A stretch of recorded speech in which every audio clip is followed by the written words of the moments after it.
seketik kita mari baca cacah, banyak kita mari buat hati gajah sama dilapat itu mau sama dicacah, kita dia kena seketik surah. Sahabat lagu gitulah mulai manumpuat di mungkoi Pak Wali. Nak ratu penangaran nak boleh kandak semalam gini, nak jangan lama banadu sangat dan lain menanti. Kita iriangnya juga kandak berikut di lagu nekulah kita bapacu lagi ke pulau kita Pak Panjang. Kau nak datang darinya orang Sumando, aku orang Sumando ni niat mama apa? Kau orang Sumando ni niat mama. Satu orang minta lagunya, satu belum.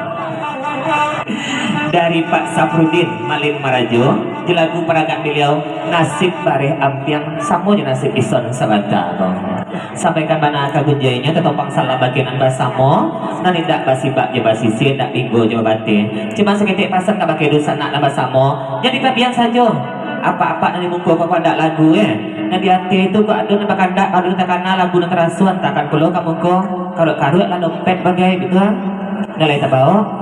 Ya, kalau nak tahu dompet di apa kok? Salam dompet amai dulu. Kalau nak tahu je lagu buka itu.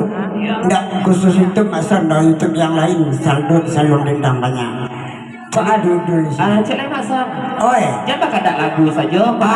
Kok ada nak menjawe pantun kami. Tu tak perlu kamu kok disiap ke bagian gue nak sampaikan ke bagian adik dah. Ayo kotak jadi apa? Itu adik gurau gitu ya. Jadi kok ada lu tahu nak kami ingat kan lupa mengingat aneh.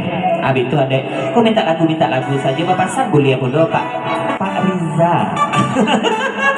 Kok baca dia cakap habis selit tangan apa untuk si bisu berhasil kalau nampak sampai tapi Pak malu mengaturkan kamu kok. Jadi rintang bakapi tangan saja nampaknya. Aduh nak terasa di hati kau. Kami dukun Pak tapi banyak minta ubi. Kalau Pak Rizal Anggun. Kalau Pak Rizal kan setia apa pantun mah. Dia kalau orang peken. Iya. Orang pekumpul. Atau lila pantun Pak dari kartu tapi anak kami bacot. Setia apa pantun. Kau nak maju kiper sekali Pak Bana beko bacot sekali boleh aja. Ya nasib hari yang kita dulu. Tolong Bu dosen.